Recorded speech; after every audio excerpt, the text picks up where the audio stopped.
Estás a punto de cruzar la reja de la cripta. Este mundo está lleno de misterio y superstición.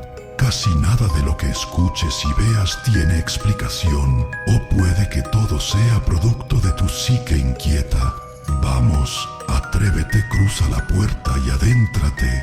La cripta del varón te espera.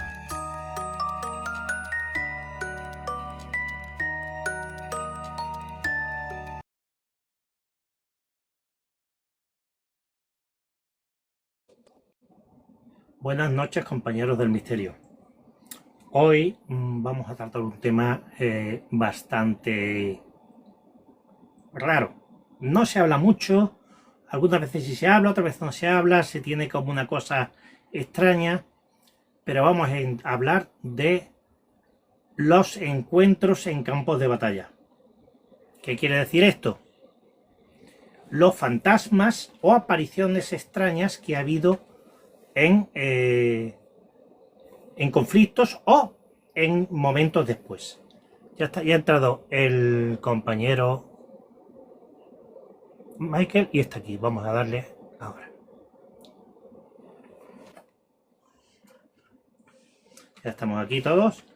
Y buenas, hermano Michael. Muy buenas, hermano varón. ¿Qué tal? Bien. ¿Se escucha bien? Se escucha perfectamente. Ya he hecho una pequeña introducción y ya también ha entrado Bernardo. Ya estamos todos. A ver si le deja hoy entrar. Y lo que está diciendo, vamos a hablar de casos extraños. Buenas, Bernardo. Muy buenas. Ya ha vuelto. ¿No te subiste en el Titanic? No me subí al Titanic, que me sé los spoilers. Sí, claro, hombre, lo advertimos. Advertimos que no se montaran. Algunas personas se montaron, otros no. Unos se montaron, otros no. Lo que estaba diciendo, vamos a hablar de presencias inquietantes tanto en conflictos como en post-conflictos, en campos de batalla y lugares extraños donde ha habido conflictos bélicos. Yo iba a empezar contando una historia, una leyenda. Bueno, no es una leyenda porque en realidad en la Primera Guerra Mundial, después del desastre de Galípoli, famoso desastre de Galípoli, australianos y neozelandeses intentan subir la colina de Galípoli, falla la artillería y los matan a todos. Un destacamento inglés se une, cerca de 2.000 personas, y empiezan a subir la colina de Galípoli. Se llena de una niebla y desaparecen hasta el día de hoy. Nadie sabe dónde están estas 2.000 personas. No sé si la conocíais. Yo no. No. Yo la ¿No conocías la historia de Galípoli? Pues esa todavía no se sabe dónde están estas 2.000 personas que era el destacamento entero, empezó a limpiar la colina, entró la niebla y desaparecieron todos. Es como los famosos aviones americanos en el Triángulo de las Bermudas. Están volando, les cubre la niebla, desaparecen los aviones. No sé si conocéis, vosotros podéis contar alguno más así extraño. De esa misma característica, hombre, de desaparición en niebla, quitando que la he conocido, y de manual del Triángulo de las Bermudas, yo creo que lo estuvimos hablando, del soldado español, pero que no estaban en contienda ni nada, que estaba en el virreinato, creo que en México, en lo que actualmente es México DF, y apareció en Filipinas, que por circunstancias es similar, ¿no? Que se perdió una niebla, según ese hombre, y apareció en el otro lado del mundo. Pero en estas desapariciones incógnitas, ¿no? Porque yo los casos que conozco siempre suelen aparecer en el punto A, punto B, o en el mismo punto, pero en una elipsis de tiempo diferente. Además tengo por aquí que es el... Tengo hasta cuál fue el destacamento que desapareció. El destacamento, sí que me acuerdo. Destacamento Norfolk. Es como el experimento Manhattan, ¿puede ser? El experimento de Filadelfia, pero yo recuerdo vamos a decir, es que no sé si decir división, pero del ejército romano. Creo que fue la 101 que desapareció. La Legión Fantasma. Efectivamente, desapareció y volvió a aparecer, ¿no? Con el tema de estas extrañas neblinas, extrañas nubes bajas, y parece ser que desaparecieron, ¿no? Pero si podemos decir la guerra relacionado con fantasmas, relacionado con fenómenos paranormales, sobre todo actualmente cuando nosotros pues ya tenemos una lista de... Hay páginas web, hay un montón de listas donde hay, por ejemplo, campos de batallas malditos, ¿no? Uno casi que se me viene a la mente y es muy famoso en Estados Unidos es la batalla de Gettysburg, ¿no? Gettysburg, ¿no? Sí. Gettysburg, ¿no? Es que no sé pronunciar. Gettysburg. Esa tiene de la guerra de Estados Unidos, ¿no? La guerra de secesión entre el norte y el sur, y todavía hoy en día, bueno, pues hay un montón de numerosos filmaciones, grabaciones, fotografías, donde todavía se siguen viendo esos soldados fantasmales, hermanos, en batalla. Curiosamente, un montón de grupos de estos grupos aficionados como nosotros, que nos encanta las investigaciones y el tema del misterio, bueno, pues van y graban y tienen incluso psicofonía. Aquí tenemos la famosa psicofonía de Belchite, ¿no? Donde se escucha todavía esas detonaciones de la Guerra Civil Española, pero allí, en Estados Unidos, tienen grabaciones psicofónicas de detonaciones de estos rifles, vamos a decirlo, anticuados ¿cómo era, José? De Yesca, no, de chispa, ¿no? Eran fusiles de chispa. Efectivamente, se escucha como todavía hay detonaciones y disparos de esos antiguos fusiles, los cañonazos de esa pólvora primitiva, de esos cañonazos, y bueno, y gritos de arriba, la unión, en fin, que todavía hoy en día, no sé, se queda impregnado el sitio, hermano, se queda vamos a decir, un campo, un sitio determinado impregnado de esa energía, de esa batalla, y que todavía hoy las almas en pena de esos seres, creo que llegó a ser más de 50.000 soldados los que fallecieron allí. Y hay todavía, quien quiera verlo, Gettysburg, lo puedes meter en YouTube o en la plataforma esta de TikTok, y todavía hay vídeos donde se ve estos supuestamente espectros todavía vagando por esos campos, fusil en mano, en busca del enemigo. Hay ahora que tú has dicho Gettysburg, me he acordado yo de el fuerte más embrujado, como le dicen los norteamericanos, de Estados Unidos, que es el fuerte de Manassas, donde se escuchan las detonaciones de los barcos sudistas disparando contra el fuerte. Creo que son sudistas disparando contra el fuerte. Todavía se escucha, ¿no? Sí.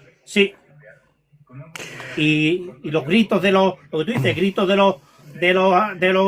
los artificieros cargando los cañones, los gritos de auxilio, de gente chillando porque le ha pasado cualquier cosa. Dice que es muy fuerte y que muchas personas lo han notado. Hablando de fuertes, se me ha venido a la mente, pero luego diré si es verdad o mentira. Pero bueno, ¿quién no recuerda esas películas del Álamo, no? Uy. Nos podemos ir a San Antonio, a Texas, donde ese fuerte, por decirlo algo, se ha caído, ese fuerte, sí, o esa construcción, pues todavía es súper visitada, y dicen que está súper encantada. ¿Por qué? porque todavía hoy en día ven allí a un niño fantasma, a Davy Crockett, al coronel, no recuerdo el nombre, incluso a los asaltantes, que en este caso eran mexicanos, se ven todavía en ese campo de batalla. Y bueno, y un montón de investigadores tienen grabaciones de Arriba México, en fin, palabras, unos extraños toques de corneta, o sea que...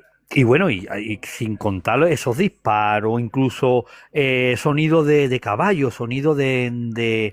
Bueno, allí en la noche, pues supuestamente no hay caballo y se escuchan los relinchar de caballo, disparos, tono de corneta. O sea, imagínate que todavía siguen en la batalla. Y el niño, un niño que se ve allí, que supuestamente es el que estaba dentro, era el hijo de la casera de esa estancia, del Álamo, y dice que se ve por ahí todavía ese niño pues escondiéndose y alterando porque aquello es un museo, ¿eh? Hoy en día es un museo, alterando lo que es el convivir, ¿no?, de las personas que todavía están allí. Sí, hay casos muy... Bernardo, ¿tú conoces alguno? ¿Algún caso? Sí, yo conozco casos, pero no de verano. En plena batalla, en plena contienda, incluso en escaramuza. Si nos vamos cronológicamente en el tiempo, yo creo que la más famosa es la de Constantino, ¿no? Cuando en esa batalla se le aparecen esas cruces, que desde entonces se convierte al cristianismo y cambia el símbolo de la medusa o de Medusa que llevaban los romanos en las legiones en el escudo, como símbolo de miedo y tal, lo cambia en este caso por la cruz cristiana. ¿Por qué? Porque es lo que vio en esa batalla del puente de Milvio en el 312. Aquí en España sucedió algo similar, ¿vale? Dando ya por hecho la leyenda o el mito del propio Santiago Matamoros en la batalla de Clavijo, cuando se le presentó al rey primero de Asturias y ya para legitimar, ¿no? Y todo eso fue apoyado posteriormente por el Camino de Santiago. Pero sin duda, hoy revisando los apuntes, investigando un poco, me llamó la atención un suceso que ocurrió durante la Guerra Fría en Vietnam por parte de los soldados norteamericanos, que se sentían intimidados o incluso acosados. Ellos describen como grandes simios humanoides, semejantes al Bigfoot, al Yeti, quizá. Ellos lo describen de 1,50 m a 2 metros de altura, bien pelirrojo o con pelaje negro, similar a los orangutanes si nos lo movemos por el continente asiático, pero choca bastante porque el orangután está en Indonesia y en la isla de Borneo, si mal no me equivoco, sí, y muy alejado de Vietnam, muy alejado de la aparición de esos indios. Ellos describen como que había varios, ¿no? No eran nativos de allí, cuando digo nativos, me quiero decir a gente local, y estas criaturas se dedicaban a coger piedras, lanzarlas, extorsionar a los soldados, robarle en el campamento. Incluso se llegó a testificar que hubo como una especie de batalla, estos soldados dispararon y dieron a esta especie de simios, homínidos, si lo queremos decir así. Pero lo más curioso es que ni se encontraron huellas, ni se encontraron ningún tipo de sangre de estos simios, pero aquellos seres venían a ese campamento casi todas las noches. Y lo más curioso es que en Vietnam sí tienen un nombre para estos seres. Lo llaman los Ngoy Rum. Perdonadme, amigos de Vietnam, por si no lo he pronunciado bien. Ngoy Rum, que si lo traducimos al castellano quieren decir gente del bosque, ¿no? Es curioso porque, al igual que la palabra orangután en Indonesia significa literalmente el hombre de la selva, en Vietnam pues tiene un nombre más parecido para establecer esa realidad, esa entidad criptozoológica a día de hoy, humanoide semejante al Bigfoot, al Yeti, al Sasquatch, que se encontraron pues con estos soldados. Yo había escuchado eso, incluso que ha habido las tropas chinas cuando invaden Tíbet también hablan que los yetis les arrojan piedras. Los zorros, sí. A los americanos los llamaron los Rock Apor, los simios de roca, ¿no? Porque le lanzaban piedras y tal. Y yo me voy a meter en ahora mismo una de las grandes guerras que ha habido, que fue la Segunda Guerra Mundial, con una aparición bastante extraña. Fue en Bastoña. Las tropas americanas, después de desembarcar en Normandía, empiezan a avanzar y entre Bélgica y Luxemburgo, la parte de la Ardena, están avanzando de noche y ven unas luminarias bastante extrañas. Se lo dice el radiotelegrafista, se lo dice al capitán de la tropa, le dice: oye, estoy viendo cosas muy extrañas. Hay como unas luces que vienen del bosque. Y van todos avanzando en silencio y de pronto esas luminarias se ponen al lado del río y es una tropa de soldados húsares que los van acompañando hasta que llegan al campamento. Estuvieron, dice que aproximadamente 4 o 5 minutos acompañándolos hasta que llegan a donde van a acampar y desaparecen. Una historia bastante extraña. Los conflictos bélicos, ese es el programa de hoy. Los conflictos bélicos están llenos, José de y hermano Bernardo. Llenísimo. ¿Sabéis que hubo un soldado, tanto de la Primera Guerra Mundial como de la Segunda, que fue prácticamente imposible matarlo? Y que incluso ese soldado en la Segunda Guerra Mundial ya creyó que estaba tocado divinamente y que estaba protegido por una entidad o por Dios o por lo que él pensase. Mira, en la Primera Guerra Mundial este soldado, imaginaros todo, que vamos a decirlo, en la Primera Guerra Mundial, con la guerra de trinchera, bueno, pues morían prácticamente los soldados, pues la media de duración era una semana. Pero había un destacamento, o por lo menos una ocupación, que la de vida era 1 día o 2 días de vida. Era la duración media. Y este departamento... Te digo un departamento porque enseñaba, tenían que estar atléticamente fuerte, tener una buena resistencia, no tener miedo, estar loco. Pues son lo del telégrafo, o sea, telégrafo o el cable le llamaban, ¿no? Y era estos hombres que llevaban en la radio, en las mochilas, en la espalda, en una mochila llevaban la radio y para comunicarse de un sitio a otro tenían que tender un cable. Y estos hombres, vamos a decir, estos soldados pues, estaban locos. Prácticamente eran 7 personas y tenían que cruzar la línea enemiga arrastrándose. Bueno, y los francotiradores, pues lo que primero que hacían era intentar matar a esa gente para que no llegara al otro lado, para lo que es el radio, comunicarse un batallón con otro. Bueno, pues este hombre estuvo 3 o 4 meses ahí, no recibió ningún disparo. Y todos los compañeros suyos, no solamente vamos a hablar de compañeros, sino 7 morían, él seguía vivo, mandaban otros 7, morían, él seguía vivo. Bueno, tanto fue así que al final, bueno, pues tuvo suerte y lo mandaron a una sección que era el de fusilero, que también moría, ¿no? Bueno, pues resulta que este hombre está metido en un búnker, en un barracón, y él se percata de que lo están llamando. Este hombre dice: oye, me están llamando, y los demás, los compañeros que estaban metidos en un búnker, estaban cayendo obuses, granadas, y bueno, estaban ahí metidos. Dice, me están llamando, y los demás estaban diciendo que no. Total, que al final está escuchando su nombre y sale.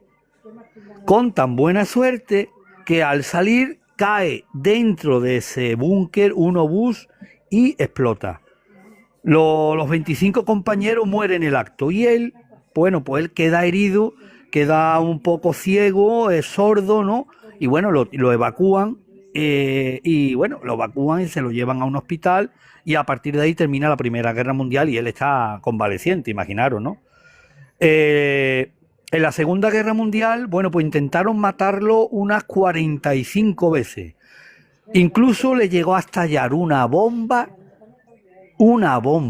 en un cuarto cerrado y sobrevivió a la bomba. ¿Sabéis de quién estoy hablando? Adolf Hitler.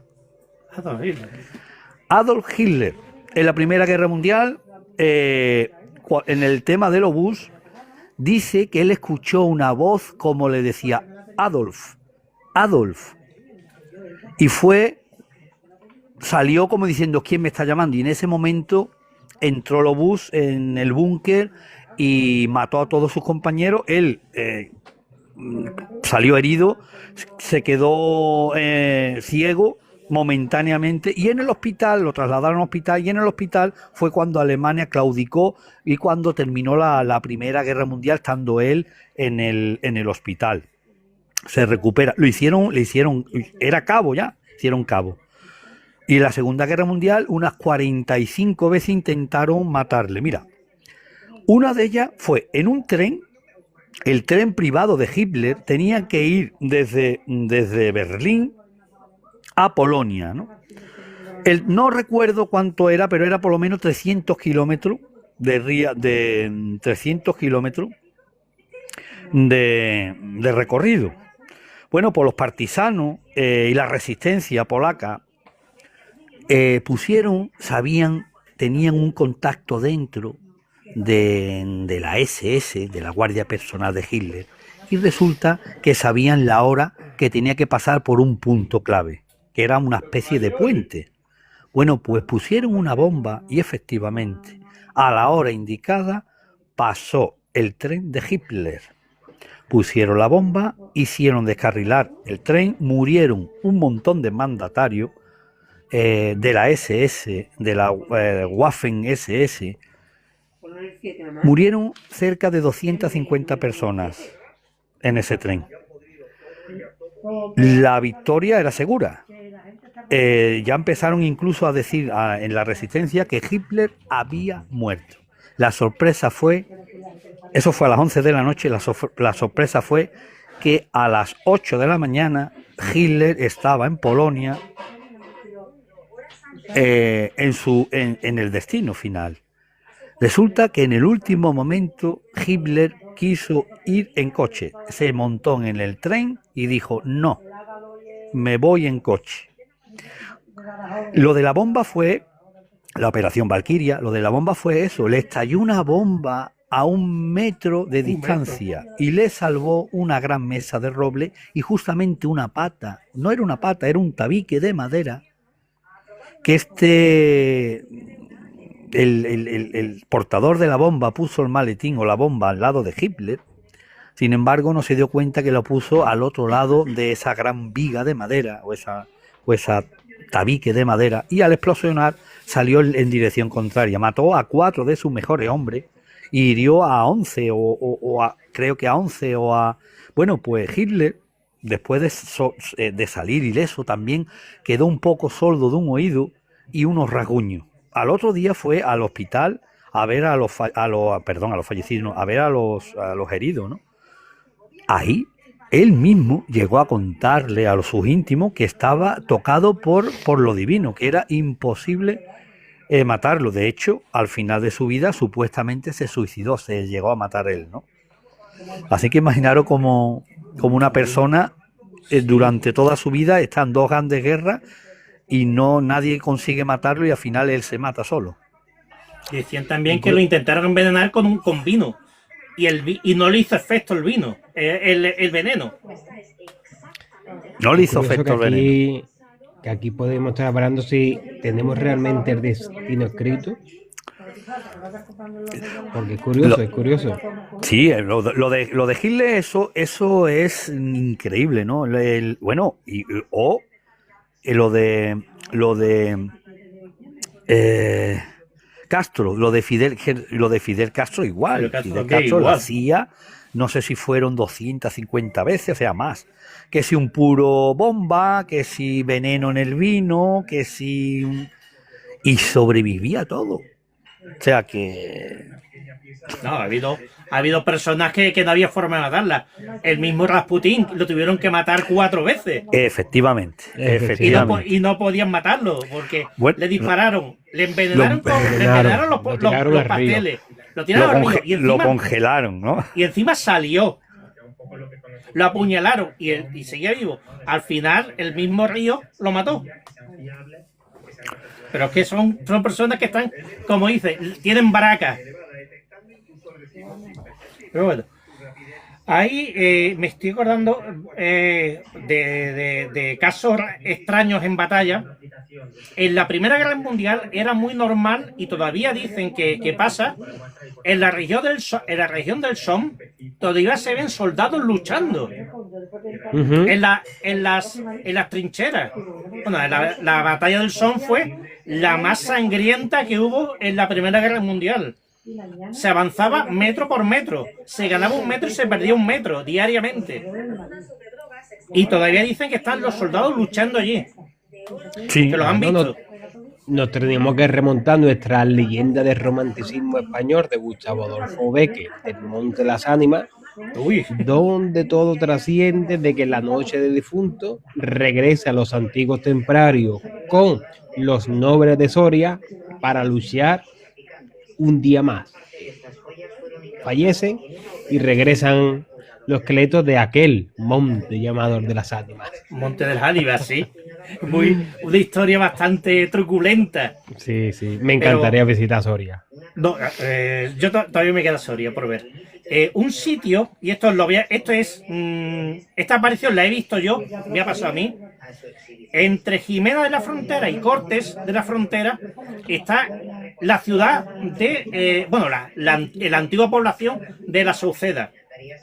La Sauceda es bombardeada por la aviación Cóndor, la famosa y trágica aviación Cóndor.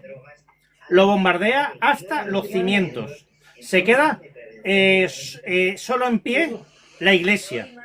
Bueno, yo he estado ya acampado y os puedo asegurar que por las noches esa campana suena y se escuchan el caer de las bombas. Está todo en silencio, tú escuchas los motores de los aviones y se escucha el caer de las bombas y la campana sonando. Y eso lo está escuchando yo. Pero escuchando en vivo. O sea, no en grabaciones. Salir yo a las 3 de la mañana y escuchar los aviones, mirar a ver dónde había un avión, no había nada, y escuchar caer las bombas y estar debajo del campanario y escuchar la campana sonando. Y no hay ni campana ni hay campanario. Hay la estructura nada más. En lo que estuvimos hablando un día sobre la impregnación, igual que ocurre en Belchite y demás, que se habrá impregnado, ¿no? Pues fíjate de que desconocía eso, y mira que hace 2 semanas, estuve justamente en una casa rural entre Jimena y Corte de la Frontera. Pero es verdad que no salí mucho porque me cayó. No has escuchado campana, ¿no, Bernardo? No has escuchado campana. No escuché campana. La verdad es que cuando las escuchas te entra... Tú sabes que allí no hay campana, allí no hay nada, y que está la estructura más de la iglesia y se escucha la campana, el clink, clink, clink de la campana y te quedas... Bueno, ¿esto qué es? Bueno, el sitio es de película, básicamente. Yo fui hace 2 fines de semana que he llovido tanto. Yo no sé si sabía, llegué a un punto que no sabía si estaba en los fiordos noruegos, en las tierras altas de Escocia, porque el lugar era impresionante, la nube entre las montañas, lloviendo, espectacular. Pero claro, ¿tú has dicho Escocia? No conocía campana, sino iría. Has dicho Escocia. Hay varios campos de batalla en Escocia que están marcados. Stirling está marcado, todavía dice que se escuchan el sonido de las espadas. Pero en el campo de batalla de Culloden, donde mueren casi todos los integrantes de las grandes familias, de las grandes clanes, todavía hay quien dice que se ve a los Highlanders caminar con sus tartares rotos buscando a sus compañeros. Y todo, Couloden, cada zona tiene puesto el nombre del clan donde están enterrados. Y todavía dice que se les ven por allí, por las noches. Son zonas muy marcadas. Sabéis, es extraño lo que voy a decir, pero sabéis que hay en Inglaterra hay un sitio donde se aparecen españoles. A saber. Un día de esto hablaremos nosotros de lo que es la Armada Invencible, ¿no? Al decir que, bueno, que España no invadió Inglaterra, eso es mentira. España sí invadió Inglaterra, sobre todo 3 barcos, ¿no? Llegaron 3 barcos, en vez de llegar hacia el sur, de esa Armada Invencible de los que llegaron hacia el sur, bueno, pues una ventisca lo apartó y lo subió. Michael, ¿Qué ha pasado? ¿Qué ha pasado? Michael, se te ha ido la voz. no lo han censurado. Los ingleses no lo han censurado. No han atacado, ha habido un ataque inglés. Me vengaré no el se te sábado en el escucha. Peñón de Gibraltar. Va el Se ha sábado. cortado, va el sábado espérate, se con ha los cortado monos. aquí. Sí, se ha Sí, cortado, se te ha cortado. ido la voz, se te ha ido la voz. Espérate, sí, no, es que se ha cortado, se ha salido la luz. Bueno, resulta que uno de estos 3 barcos hacia el norte, una tempestad, lo tira hacia el norte entre, vamos a decir, entre Inglaterra y la isla de Irlanda y llegan salvos a tierra, llegan a tomar tierra y unos 35 hombres durante más de un año estuvieron en tierras inglesas, incluso el ejército británico. Llegaban a un pueblo, estos 35 españoles se hacían con el pueblo y llegaban los ejércitos británicos y no tenían huevos a echarlo de allí. Al final, después de un año, bueno, pues consiguieron atraparlo y lo que hicieron los ingleses le cortaron la cabeza y lo pusieron en pica, ¿no? Pero imaginaros, ¿no? Durante más de un año, 35 españoles en Inglaterra contra el ejército británico. Bueno, pues esos soldados españoles, pues todavía por allí, incluso hay quien dice, cuidado que vienen los españoles, cuidado con los españoles, no salga de noche que vienen los españoles y todo eso, ¿no? La bravura española, bueno, todavía incluso los ingleses estaban metidos dentro de la iglesia rezando porque no llegaran los españoles, porque en lo que es en batalla no tenían nada que ver, no tenía, era un 0% en batalla, y si no que se lo diga a los que se enfrentaron con Blas de Lezo, ¿no? O sea, sí. La mala suerte fue, bueno, porque mala suerte, en la climatología, que no estaban bien preparados, y si no, mira, Trafalgar, por ejemplo. Estos franceses que son los gabachos y que son... Al final dejaron a 5 buques españoles, de 115 dejaron a 5 contra toda la armada inglesa, ¿no? Que es Churruca, imaginaros Churruca, ¿no? Le dimos bastante batalla, pero 5 galeones españoles contra 40, 50 ingleses, bueno, pues no tenemos mucho que hacer, pero al final la bravura española. Una cosa que voy a decir. La foto, hablando de fantasmas, de guerras y eso, la foto más famosa de un fantasma en la guerra es la famosa foto de Freddy Jackson. Freddy Jackson es en la Primera Guerra Mundial, era un mecánico de avión. Bueno, pues estaba el hombre ese día, como es normal, estaba arreglando lo que es un motor de un avión inglés, ¿no? Bueno, pues uno de esos pilotos lo hace funcionar y bueno, con tan mala suerte de que él estaba todavía ya arreglando el motor y la hélice lo degüella, ¿no? Muere, ¿no? Termina a los 2 días o 3 de morir, termina la Primera Guerra Mundial, ¿no? Y se hacen una foto, el batallón completo, los que habían sobrevivido,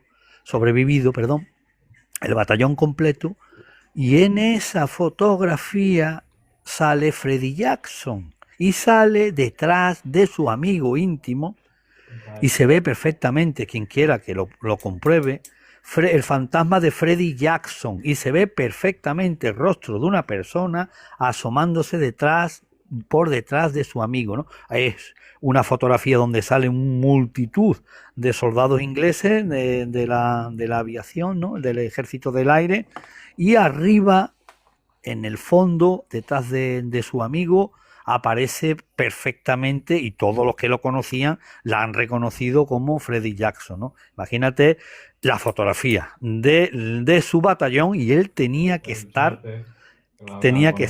allí, ¿no? Presente, ¿no? Hay historias muy, muy fuertes.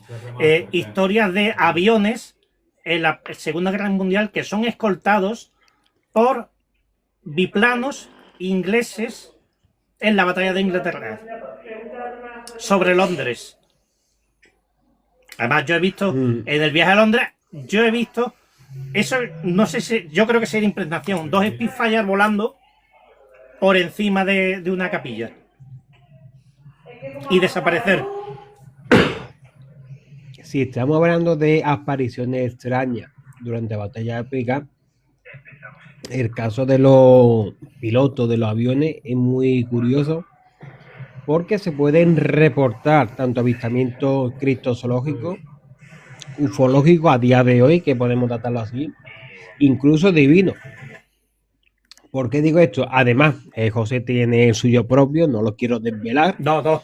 Pero me resulta muy llamativo que hay un caso muy similar. El suyo es de la Segunda Guerra Mundial, pero el mío es de la Primera, que nos tenemos que ir hasta Mons, en Bélgica. Agosto de 1914, soldados cansados afirmaron ver una especie de hostia celestial en el cielo. Esta se partió y emergieron ángeles con espadas flameantes de ella. Incluso otros afirman arqueros fantasmales en la batalla de Azincourt, ¿no? En esta vez de 1415, que se asemejan a lo vivido por estos hombres, o incluso el propio San Jorge, de nuevo, muy similar a lo ocurrido aquí en España con Alfonso I con Ramiro I de Asturias, cómo se sentían hegemoniados o vinculados a la divinidad por parte de una victoria contra el enemigo, ¿no? En este caso con elementos religiosos, pero si hay algo llamativo y apareció en diferentes puntos de Europa. Ya hemos hablado en estas reuniones que tenemos estos jueves en esta divina mesa sagrada de los caballeros del misterio, de que la era moderna de la ufología, de los ovnis, nació en 1915, pero claro, anteriormente ya había registro de avistamiento ufológico de no identificado. Muchos de ellos eran durante la Segunda Guerra Mundial, sobre todo pilotos de aviones, de los llamados Foo Fighters. Eran una especie de luminarias extrañas que aparecían rodeando los aviones. Muchos de ellos se pensaban de que eran aviones enemigos, bien alemanes, ingleses, americanos, franceses, belgas, noruegos, pero la realidad de ellos no. ¿Por qué? Porque esta extraña luz empezaba a tener con una especie de relación, en el sentido de un contacto, de una especie de comunicación. Veían que se iban avanzando hacia los propios aviones y cómo traspasaban los aviones y cómo jugaban por dentro. Muchos lo describían desde tamaño, desde una pelota de fútbol a pelota de tenis, de golf, hasta del tamaño de un coche, pero todas tenían el mismo comportamiento. Aparecían, desaparecían, muchas perseguían a los aviones como si estuviesen jugando, otras acosaban a los propios pilotos, y el misterio siguió ahí, ¿no? Muchos hablan de que, bueno, la parte racional, algún fenómeno atmosférico, como una especie de rayo en bola, pero digo yo, coño, Un rayo bola es demasiada energía que si Sí. toca algo debería impactar, ¿no? Igual que el plasma. El plasma es una especie de llama muy intensa que tenía que quemar los aviones, que esos aviones tendrán que reventar y caer, ¿no? Pero sin duda ese misterio de los Foo Fighters, ¿no? De esos fuegos o luces extrañas sigue ahí.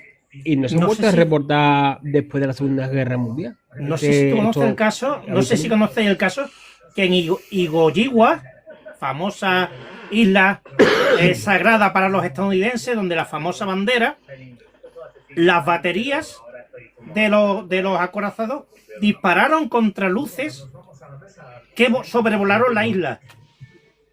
Y las ametralladoras, tanto de tierra como de los acorazados, dispararon para poder derribarla. No cayó ninguna, desaparecieron. Y la historia que tú dices. Sí. Yo iba a contar la historia. Sí, cuenta. Y ahora cuento yo la historia que tú has dejado media. Que no me salía la palabra.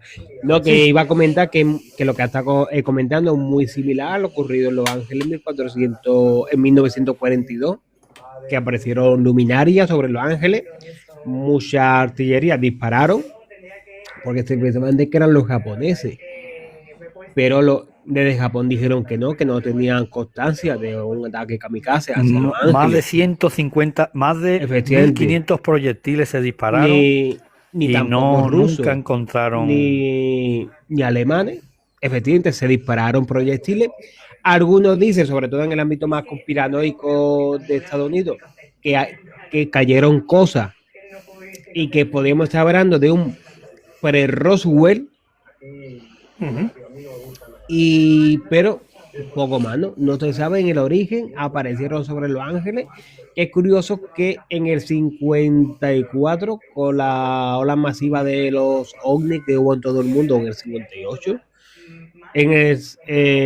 aparecieron sobre Washington. Y también es curioso.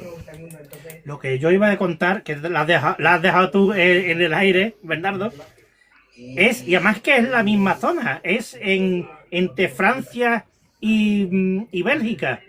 Los pilotos aliados están volando, se les presenta una escuadra de Stuka y Junker con dirección a bombardearlos ellos, y dicen que delante entre los aviones ingleses y los aviones alemanes se aparece el Arcángel San Miguel y ciega a los alemanes.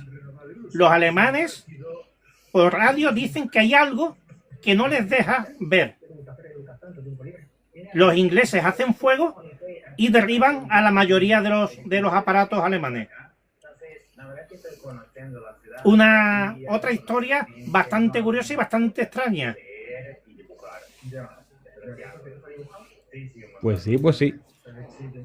Lo que he comentado, ¿no? Esa especie de justificar la victoria, una especie de señal divina que ellos interpretan, porque incluso recientemente el propio Napoleón también se topó con una de estas apariciones. No estamos hablando de ángeles.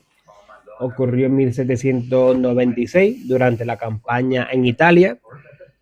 En este caso lo llaman la noche del cielo abierto, ¿no? Decía que las tropas napoleónicas, con Napoleón a la cabeza, se dirigían hacia el avance nocturno, hacia una posición austríaca cerca de Bassano. El clima ya decían que era bastante extraño, muchas nubes densas, pero iluminadas desde dentro. Bueno, como si la luna no estuviese detrás, fuese en luna llena, pero que tenían una especie de brillo metálico, es lo que más le extrañaba. Oficiales de artillería, sobre todo 3, llamados Lefranc, Bartieri y Mosé. Durante una inspección nocturna del campo, Napoleón se detuvo repentinamente al ver una extraña columna de luz vertical pálida, sin ningún tipo de origen visible, que se elevaba varios metros frente a él. Nos dicen que esta luz no quemaba ni iluminaba, más bien parecía revelar una especie de espacio dentro del propio espacio, como que había roto, ¿no? El propio espacio-tiempo. Se describen por parte de los oficiales que ocurrieron tres cosas. Una extraña figura alta emergió del interior de este haz de luz. Ellos dicen que tenue, rasgo definido, que se produjo un silencio absoluto, como si la guerra se detuviese secamente y instantáneamente en pausa, y empezó a correr un viento circular que según esta gente no tenía ningún tipo de lógica. Incluso Napoleón observó a la propia figura que tenía dentro durante más de un minuto. Dicen que nunca mostró miedo y le dijo unas palabras, en este caso a uno de sus artilleros, a Lefranc, que lo voy a leer, que dice: no he venido a recibir advertencia, sino a dar forma al destino. Posteriormente, esa luz desapareció y la figura que iba dentro con él. ¿Qué era este ser? Podemos estar hablando de un caso de distorsión, señal divina. Napoleón lo tenía muy claro, ¿no? Que iba a avanzar sí o sí. Y parece que la historia pues estaba escrita al igual que este hombre, con ayuda de divina o no divina. Quizás venía para advertirle de algo, este extraño ser, pero quizás no le echaría cuenta, o todo lo contrario. A lo mejor se lo tomó ahí como una especie de señal. Ya sabemos que Napoleón buscaba objetos y símbolos para legitimarse. Ya sabemos su historia en Egipto, ¿no? Y su simbolismo también con ese cometa, el día de su nacimiento, como el impulsor de una nueva era. Quizás sean símbolos para crear un mito, o realmente estuvo frente a algo que desconocemos. Yo te iba a preguntar una cosa a ti, Mike. Mike, yo te iba a preguntar una cosa. Dime. Tú que eres de historia antigua y casi todos los grandes nombres bélicos de la antigüedad tenían como revelaciones de sus dioses, porque Alejandro lo tuvo, Ramsés lo tuvo, Gengis Khan también dice que también tuvo apariciones, gente que lo guiaba. Muy extraño, ¿no? Ese comportamiento, e incluso cuando ese comportamiento lo ha tenido todo en el libro, en este libro que va a salir el 1 de diciembre, se llama Profecía y Predicciones. Bueno, pues desde la antigüedad, desde, vamos a decir, aunque yo lo tengo también incluso desde el Paleolítico, pero bueno, en la edad antigua, con esos oráculos. Está diciendo, lo has detallado muy bien, personas que parece ser que sus deidades o entidades o que son visitadas y le dan ánimos, incluso consejos. Pero también hay que decir que cuando no lo tenían, iban a buscarlo, iban a buscar a los oráculos, iban a buscar a eso supuestamente vidente, para que le dijera si sería bueno tener una batalla, tener hijos, descendencia, etcétera, etcétera, etcétera, etcétera. Es muy curioso que hemos hablado de Hitler, de Napoleón, de Alejandro Magno. Es verdad, hay gente que por circunstancia parece que hay alguien que llega y le salva o le dice un consejo que al final hace que siga la contienda hacia adelante, ¿no? Por ejemplo, en el búnker, no sabemos si Hitler verdaderamente escuchó que lo llamaban, ¿no? Pero la verdad es que él salió y no murió. Imaginaros si Hitler muere en ese búnker, ¿no? Con los compañeros. Una cosa te voy a decir, Michael, y no sé si tú conocerás la historia, la aparición de Julio César a sus conspiradores diciéndoles que van a morir. Bueno, vamos a ver. El tema de Julio César parece ser que Julio César fue, incluso su mujer le llegó a decir, estaba enfermo, tenía fiebre, y le dijo, no vaya porque se está acercando algo, están conspirando contra ti, incluso los más allegados, incluso se dice que ya los videntes, los clarividentes le habían dicho que iba a tener un percance, ¿no? Lo que sí es verdad que él pudo haberse quedado ese día ahí, no haber ido al Senado, no haber ido a ese sitio. Sin embargo, él le dijo a la mujer antes de ir que su destino estaba allí, ¿no? Lo que no me creo son lo de las 23 puñaladas. Porque se ha hecho eso de 23 puñaladas, todo el mundo pegándole puñaladas, se ha hecho una reconstrucción forense y realmente parece una película de Scary Movie, ¿no? De esa de risa que llega uno, la apuñala, llega otro, apuñala, llega. Si tú estás así, pues te dan puñaladas mejor en la cabeza, al final eso, el cuerpo queda irreconocible, ¿no? 23 puñaladas. Lo que sí es verdad que él lo podía haber evitado. Se lo dijeron por pasiva y por activa. No vaya, ten cuidado, están atentando. Y sin embargo él... Hay gente, se dice, hay escrito, que no habló, otro que sí chilló como una mujer, o que... Aquí estoy, ¿no? Como diciendo, venga, a matarme, ¿no? La verdad es que solamente lo sabe él y los que lo asesinaron, lo que pasó aquel día. Pero que él, es verdad que él sabía que algo iba a suceder. Pero yo digo, es que hay una historia, no sé, porque yo es que buscando he encontrado que tanto a Pompeyo como a Craso se le presenta y les dice, me habéis matado y vosotros vais a morir.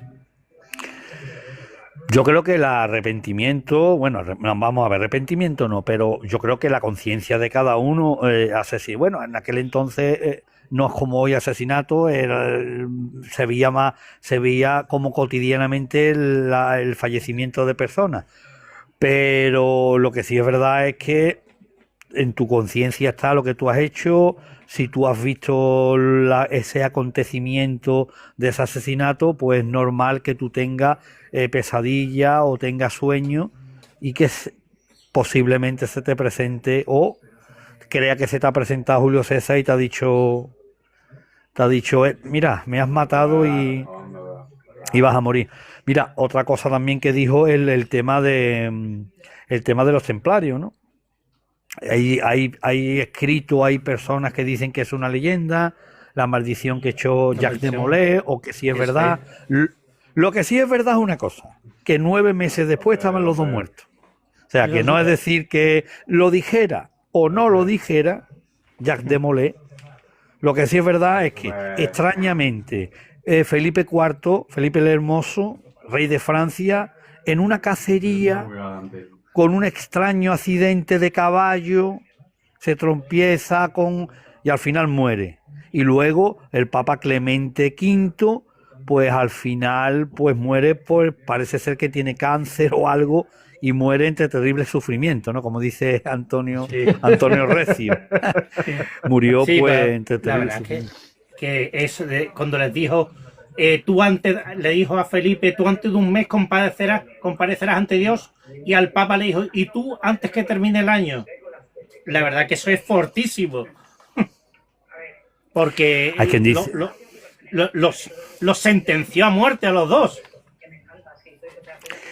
Jacques de Molay, ahí pecó, Jacques de Molay, ahí pecó un poquito.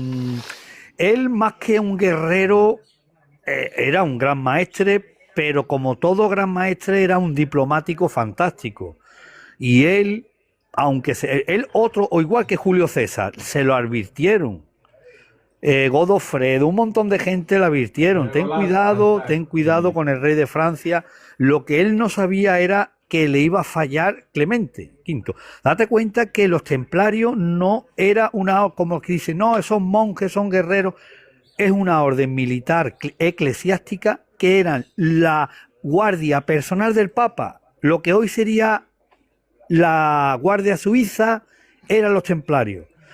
La gente se cree que los templarios no tienen nada que ver con el Papa. El Papa tenía su guardia personal y eran los templarios. Solamente el Papa era el Papa podría decir que era su gran maestre, ¿vale? porque ni ellos no obedecían a ningún rey ni a ningún noble, solo al Papa. ¿Cómo iba a imaginar que el propio Papa le iba a fallar? Entonces él decía, vale, el rey Felipe IV, yo sé que él está condicionado porque nos debe un dinero que se lo prestó los templarios porque el familiar, ahora se me ha ido el abuelo, el padre, lo apresaron, ¿vale? Y tuvo que pagar una fianza para sacarlo de la cárcel. Y esa fianza, la corona francesa estaba arruinada y se lo dejó a los templarios. Ese préstamo tenía que devolverlo, sí o sí. También el rey Felipe IV quiso unir la orden de San Juan, los hospitalarios, con los templarios. Y él tenía en la cabeza de que él tenía que ser el gran maestre de esas dos órdenes. Por supuesto, Jacques de Molay, Jacques de Molay dijo que no, incluso el maestre de los hospitalarios dijo que no, ¿no? Entonces él al final tuvo que hacer esta maniobra de quitarse de en medio de los templarios. Jacques de Molay se lo dijeron, vámonos, porque él sabía esa noche en la Torre de Francia, en el Castillo Templario de París, él sabía que a la mañana siguiente iba a ser detenido. Incluso si los templarios hubiesen sido bélico, el ejército templario era más poderoso que la Guardia Real del Rey. Sin embargo, dijeron no. Esto se aclarará, y no se aclaró porque el Papa estaba compinchado. El Papa, también hay historias que dice que el propio Jacques de Molay, una vez muerto, se le presenta al Papa y le dice: arderás en el infierno, bueno, como diciendo, tú no eres católico, tú no eres cristiano, tú lo que has hecho es una maldad muy grande, y que básicamente el Papa pues murió pues como enfermo de su propio fallo que había tenido, ¿no? De hecho, hizo una bula papal contra la otra bula que hizo contra los templarios. Primero hizo una bula papal a favor del rey de Francia, diciendo que los templarios tenían que ser expulsados, eran herejes de la Iglesia Católica Apostólica Romana, y que prácticamente se disolvía la orden. Pero antes de morir, no se sabe por qué, si en sueños o algo, se le presentó Jacques de Molay, firmó sobre puño y letra una bula papal contradiciendo lo otro, como diciendo: me he equivocado y absuelvo a los templarios de todo cargo, porque a los templarios hay que decir que le dijeron que eran sodomitas, que adoraban a falsas imágenes, como a la cabeza, por ejemplo, cortada de la cabeza de Juan Bautista, en fin, un montón de cosas, ¿no? Los templarios también hay historia, lo que pasa es que de las batallas, ¿no? Historias de que se le presentaba incluso el arcángel Miguel, ¿no? Y que iban con ellos y que por eso eran tan feroces y no tenían miedo a morir, porque parecía que estaban tocados con el don divino, ¿no? Siempre había una energía en las batallas de estas batallas de los templarios, porque bueno, iban siempre en la cabeza de la batalla, y ellos parecían que no tenían miedo a la muerte. Sí, a Juan de Arcolé también se le presenta. Unos dicen que es el arcángel, otros dicen que Dios, que es quien la guía a batalla. Es como que lo que estoy diciendo, personas que están marcadas porque hay alguien divino que les dice: emprende la contienda, que vas a pero después muchas veces no llega a buen puerto, caen siempre, muchas veces caen. Bueno, hay que decir que hoy en día, bueno, pues tenemos un montón de conocimientos, sabemos de cosmología, sabemos de astronomía, y bueno, y hoy antiguamente, pues imaginar una batalla y aparece un eclipse o hay algo extraño a lo mejor pues tú te crees que es una revelación. Mira, por ejemplo, una cosa muy curiosa, Cristóbal Colón fue apresado por una tribu, ¿vale? Fue apresado por una tribu y resulta que él sabía que al día siguiente se iba a producir un eclipse de sol. ¿Y qué se le ocurre al famoso Cristóbal Colón? Decir, como no me liberéis a los míos, mañana ocultaré el sol. Pues se reían, ¿no? Se reían esta tribu y sin embargo llegó al día siguiente, no se sabe si lo iban a matar o lo que sea, pero dicen, ¿nos vais a dejar salir? Más o menos, no. Bueno, pues el sol se ocultará y se ocultó y al final pues lo liberaron, ¿no? Como el gran mago Cristóbal Colón, y era el conocimiento que tenía de astronomía. Una cosa que ha dicho antes Bernardo, que me estaba describiendo, lo que le pasó a Napoleón, me estás describiendo el éxodo de los judíos. Sí. Cuando sale Moisés y entra, cuando ya pasa lo que es el río, el Mar Rojo, y ya se quedan tranquilos, entre comillas, tranquilos en el desierto, que ya no le persigue el ejército egipcio, se dice o se escribe como una columna extraña, una columna de luz, también unas extrañas nubes, pues va indicando el camino del pueblo judío. Esa nube, bueno, pues hace que llueva maná, que no se sabe lo que es el maná, pero es un alimento que consumían los judíos, y portaban el arca de la alianza. En el arca de la alianza era donde supuestamente salía la voz de Dios.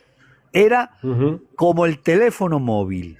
El arca, aparte de una maquinaria, porque destruyó las murallas de Jericó, aparte se presentaba entre el hueco de los dos querubines, escuchaban cómo hablaba Dios. Pero esta extraña luminaria y estas extrañas nubes son los que seguían día a día y indicaba el camino. De noche decía que esa nube y esa luminaria iluminaba el camino.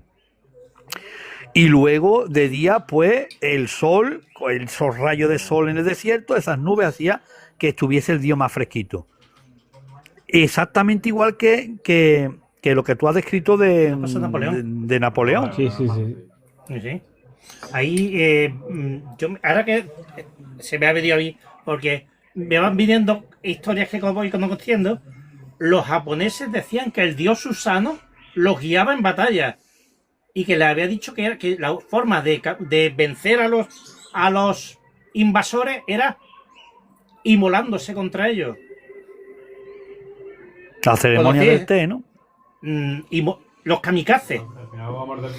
Si ellos se inmolaban contra el enemigo, el imperio de Japón resurgiría. Supuestamente se lo dice el dios Susano al emperador Hirohito. Esa es el arma más temida de la Segunda Guerra Mundial, eran los kamikazes.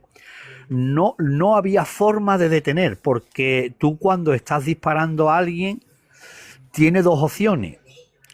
O si se acerca un avión y tú estás en otro avión, estamos hablando de la Segunda Guerra Mundial, no da ahora que un misil y destruye por completo lo que es el avión en 1000 pedazos. No. Entonces no había misiles, de eso no había, los aviones no tenían, los aparatos voladores no tenían misiles, tenían las ametralladoras. Las ametralladoras no hacían que estallara un avión. Entonces, si un avión venía hacia ti, había dos opciones: que tú le disparase y el piloto tuviese miedo y virara, o que tú le disparase en un ala y no controlase el avión y se desviara. Pero cuando tú estás disparando a un enemigo que va a 250 o a 300 kilómetros por hora y su misión no es derribarte y tú no puedes desviarle el rumbo, eso no hay. Ese es el mayor temor que tenía los Estados Unidos, incluso los barcos. O sea, los barcos, cuando empezaban a disparar con las armas antiaéreas, los kamikazes pues hacían estragos, ¿no? ¿Por qué? Porque Su misión era matar. Y no tenían miedo porque ellos sabían que iban a morir, ¿no? Y no había manera hombre, si acertabas con un cañón de 80 milímetros a un avión, pues sí explotaba, pero era muy difícil, ¿no? Y hay imágenes como se ven, como estos kamikazes dan en pleno a estos barcos y hunden muchos barcos, ¿no? No, eran imparables. No, eran dos culturas diferentes, enfrentadas entre sí, cuando una cultura no comprendía cómo una persona se podía inmolar o se podía quitar la vida en batalla. Y otra cultura, como la japonesa, que la tenía muy arraigada y era para él como antiguamente el Valhalla, ¿no? Que iba al Valhalla, iba al cielo, Claro, iba a claro, morir en batalla defendiendo el honor y defendiendo por el... eso, y otros, y se creían que estaban tocados por los dioses, que los dioses sí. Bernardo. Es como a día de hoy. Voy a decir una palabra, espero que no me censuren. Los yihadistas, ¿no? Sí. Que tienen esa promesa de ese paraíso con las vírgenes en el cielo, se llevan la guerra santa, y pa' cuá. Pero Digamos fíjate, que es el mismo discurso. que los musulmanes tienen también que tienen también la historia de que se le presentan también, se le presenta a Alá, se le presenta a Mahoma para decirle que la guerra es santa. Son también apariciones o que les alientan a luchar. Es lo que estábamos hablando. Culturas y generales, estadistas, que se le presenta una entidad y dice, lucha porque vas a ganar. Muchas veces no es así. Muchas veces, aunque luchen, caen en batalla. Pero bueno, José, cuenta lo de Ramsés II. Bueno, la historia de Ramsés es increíble contra los hititas. A Ramsés, él pensando que la batalla de Kadesh la iba a perder, cuando está montado en el carro y tiene a los hititas delante, cuenta que se le presenta el dios Horus delante de él y ciega a los hititas, y supuestamente Ramsés y sus carros avanzan y destruyen a los hititas, aunque hemos hablado que no fue así la batalla. Bueno, pero no fue así. No, realmente podemos decir que fue un empate, ¿no? No fue que los hititas, que Egipto ganase las batallas con los hititas, ni los hititas. Llevaban muchos años combatiendo y llegaron a un momento que desistieron ya, era mucho dinero. Pero lo que sí es verdad es que esas batallas... Que no tienes que cargarla ni nada, ¿no?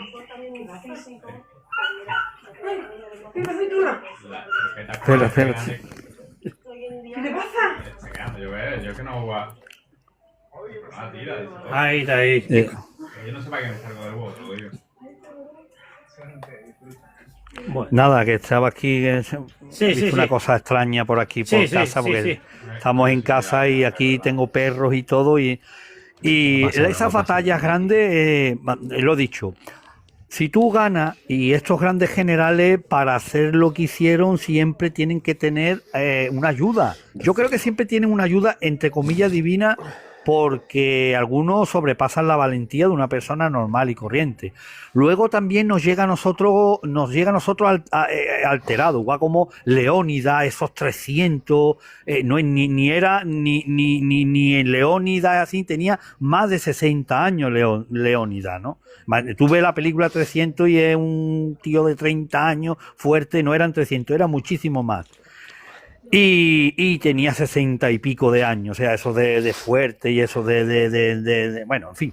Lo que me quiero decir es que nos llega a nosotros también un poco alterada, pero hay que reconocer que alguna ayuda tienen que tener, porque esas hazañas. Gengis Khan, por ejemplo, tenemos Gengis Khan como el guerrero temible, como luchando, pero luego llegan los templarios, se reúne en Turquía y le dice, oye, la ruta de la seda aquí tiene que dejar pasar aquí a... ¿Cómo Gengis Khan, tan malo que lo pone, con que mataba por mirar una persona a otra, Y ahora vienen unos tíos todo llenos de metal y dice, escúchame, 30 tíos, y le diga, escúchame, tienes que haber una ruta de la seda porque vas a ganar dinero y porque nos interesa. Y él, como era tan valiente, no va a él, sino envía un emisario. Y ahora le dice el emisario, bueno, ¿y si no qué? Y si no, esta Gengis Khan, o sea, si no, los mongoles se acabó. ¿Qué es lo que tendrían que ver para decir, bueno, pues venga, la ruta de la plata, la ruta de la seda, perdón? Y ahí tenían que tener una insignia y ahora pasaba por el territorio, pues la ruta, se abría la ruta de la seda. Los vikingos exactamente igual. Los vikingos se ven como ejércitos grandes, nosotros los tenemos guerreros, cuernos, fuertes, y sin embargo eran súper cobardes. Ellos eran asaltantes nocturnos. Es más, tienen el récord del mundo en convertirse en una religión en menos de un segundo. En el momento que llamaron a la puerta, no recuerdo el líder, dijeron, porque ellos atacaban y asaltaban. ¿A qué es lo que asaltaban? Pues prácticamente a conventos de monjes, que los monjes pues estaban no sabían luchar, ellos estaban indefensos y venían y mataban a los monjes, le quitaban el cáliz de oro, las cruces y se iban, ¿no? O sea, no pongamos ¿Cuánto daño eso Hollywood? Claro, no pongamos a esos guerreros. Cuando vieron a esos tíos vestidos todo de metal, pues dijeron, escúchame, no nos matéis, ¿qué es lo que tenemos que hacer? Convertirse en cristianismo, pues venga, ¿qué hay que hacer? ¿Sí? Pero nosotros tenemos que sobrevivir, tenemos que arrasar, a los musulmanes, y por eso los vikingos pues asaltaban a los musulmanes, porque ya los cristianos sabían que los tíos todos llenos de hierro, las hachas, las espadas, esas armaduras no las trascalaban. Entonces, a nosotros nos llega unas hazañas tan importantes que a lo mejor no son, pero lo que sí te digo que en una leyenda, en una historia, algo es verdad. Por ejemplo, Gengis Khan, todo lo que conquistó, tuvo que conquistarlo. Napoleón. O sea, hay algo, una esencia de esa gente que están tocados y que hacen historia, porque es verdad, hacen historia, es porque realmente valen o realmente tienen una ayudita, o ellos creen que tienen una ayuda no de un humano, sino de algo, de una deidad o algo sobrenatural. Sí. Llámale Odín, llámale como queramos, el dios que ellos quieran. Sí, sí. Es que me estoy acordando Bernardo, ¿tú lo escuchaste el otro día? La aparición de San Isidro en las Navas de Tolosa. Me suena. Que se apareció también al rey cuando la toma de Cuenca, se le aparece la misma persona. Y cuando llega a Madrid, abre el sarcófago, le enseña el sarcófago y es San Isidro. Me suena. O la historia de que se le aparece la Santina a don Pelayo allí en Covadonga y entonces le dice que va a ganar la batalla contra los árabes. Sí, claro, mira, si nos ponemos así, lo estuvimos hablando el otro día también con la aparición de Mariana, en el sentido de que se encuentra una escultura, ¿no?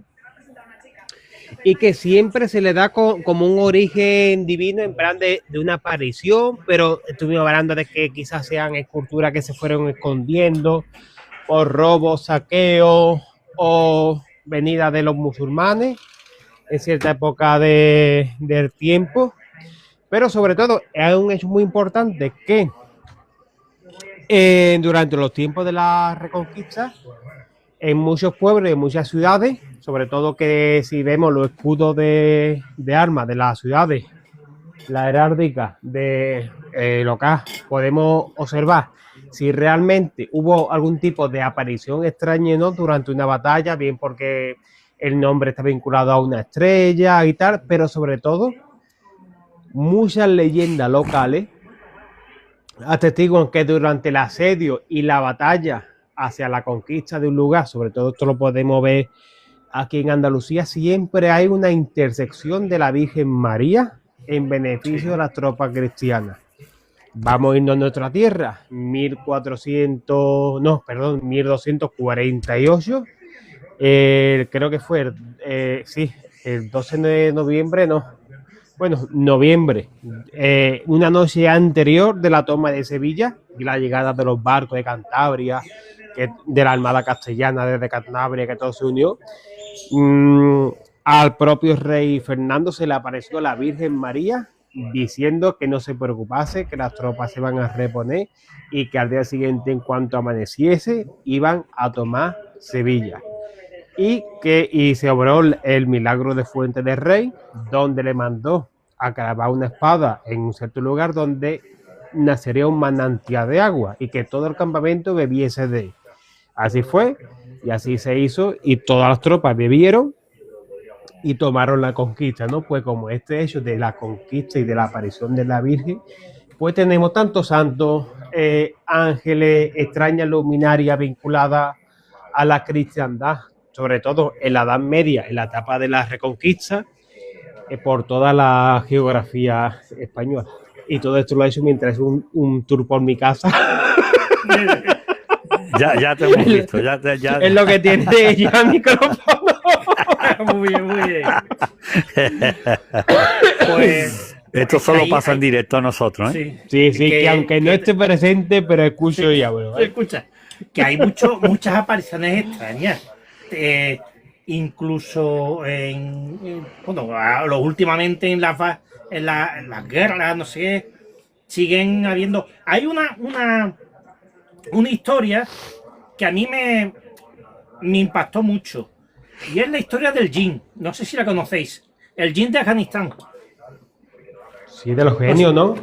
Sí, pero no, ¿la conocéis la historia del soldado americano en la no. torre de guardia? Bueno, No, un soldado americano está haciendo guardia en una de los puestos y se le presenta una entidad abajo de la torre que empieza a darle vueltas a la torre por debajo y a dar golpes en las patas. Eso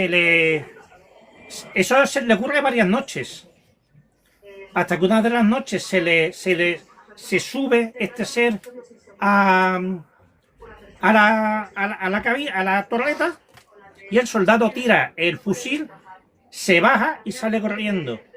Al hablar con las personas locales, le dicen que mejor que se haya ido porque es un jin que habita esa zona y que hubiera terminado muerto. Lo que ocurre es que lo que ocurre en el mundo islámico, sobre todo, lo resumen todos los fenómenos que nosotros podemos ver como sobrenaturales, paranormales y todo, en la figura del jin. Sí. Que aunque nosotros la hemos infantilizado, entre comillas, mediante la figura del genio de la lámpara, el genio original, o como sienten ellos que es el genio, es un ser más malévolo, que hace travesura, une mucho a la figura del poltergeist, espíritu, genio, digamos, para que nosotros podamos entender la figura del jin, ¿no? Desde nuestra perspectiva occidental y sobre todo de mitológica, por así decirlo, o desde la perspectiva paranormal, o como ellos interpretan en este caso el fenómeno. Más parecido al duende castellano, que no deja de ser el poltergeist descrito a día de hoy, que al genio que nosotros tenemos en la leyenda que se han occidentalizado. Por ejemplo, es cierto que si le pides deseo a uno de estos seres, hay una letra pequeña en el sentido de concédeme fortuna, el genio te da fortuna, pero a cambio de la muerte de familiares, porque es la herencia de esos familiares que ha recibido. Sí. Y así, y eso. Y lo que quizá el soldado vea a ese ser y lo interprete, vuelvo a tocar la teoría de la distorsión, porque aquí me viene como anillo al dedo. Desde su forma o desde su perspectiva, o incluso el ataque que comenté yo de estos extraños homínidos, quizá para los estadounidenses de Vietnam y por su forma o crianza, sociedad, cultura, lo interpreten de una forma. Quizás si este hombre hubiese tenido más perspectiva de lo que ocurrió en Afganistán, pues decirle, mira, pues yo lo identifico, se parecía a tal, tal y tal. Pero en este caso, la tradición local ya le puso un nombre, ya lo descrito, dice, no, eso es un jin. Igual que los nativos vietnamitas, ¿no? Eso es el hombre del bosque. Pero los americanos lo describen como el Bigfoot, aunque tiene similitud, pero digamos que son dos contextos y dos seres diferentes, pero me resulta muy, muy curioso. Es extraño, ¿no? Porque aquí un gym es diferente. Un gym es donde va la gente a hacer Sí. gimnasia. Hoy y estamos, hacer- levantando pesas. No, si al final todo el mundo hace gimnasia menos yo. Y bueno, y en la parte del Cáucaso, la parte también de Siberia y Rusia, los almas, ¿no? Que son estos hombres también abominables, hombres del bosque y hombres bueno, hay que decir una cosa muy... yo creo que en todos los países hay hombres abominables, ¿no? Sí, Que sea de la nieve, de los bosques o... Claro, los políticos también tenemos por ahí. Algunos. Ahora que tú has dicho el Cáucaso y el soldado serbio que se convierte en vampiro, ¿conocéis la historia? No. El soldado serbio en las guerras contra los turcos que muere y se convierte en vampiro. Y las personas de los pueblos alrededor decían que lo veían caminar por las noches en busca de víctimas y de sangre. Van a buscarlo, van a buscar la tumba y cuando abren el ataúd tenía toda la boca llena de sangre. Lo decapitan, le ponen la cabeza boca abajo, lo clavan y le pegan fuego a la tumba. Es una historia que me contó nuestro amigo Javier de Reyes. No aparecería más, ¿no? ¿O sí? No volvió a ¿O verían aparecer. después? No volvió a aparecer. No, que incluso en la tumba ponen un enrejado. Es como si para impedir de que el no muerto o estos vampiros se levanten, ¿no? De sus tumbas, ¿no? Es muy extraño, ¿no? Pero existe todavía tumbas con ese enrejado, ¿no? Encima. Y hecho también, fijaros, en las guerras contra los turcos y un soldado serbio, bueno, que allí también las historias de los vampiros están a la orden del día. Nos está diciendo entonces, nuestro amigo Lugares sí. que si no contamos historias gallegas, es que de batallas gallegas conocemos pocas. Fantasmas en batallas gallegas conocemos pocas. Sí, bueno, el tema de la campana que comentaste antes de la campana, el tema de la Santa Compañía, Sí. también están precedidos por campanas, sonidos de campana. Tañido de campana, sí. ¿Sabéis la historia de los croissants? ¿Por qué los croissants tienen esa forma? Los croissants franceses. Sí. Pues es muy curiosa. Nosotros, podemos decir que gracias a otro vampiro, o que se le ha dicho como vampiro, que es Vlad Tepes, ¿no?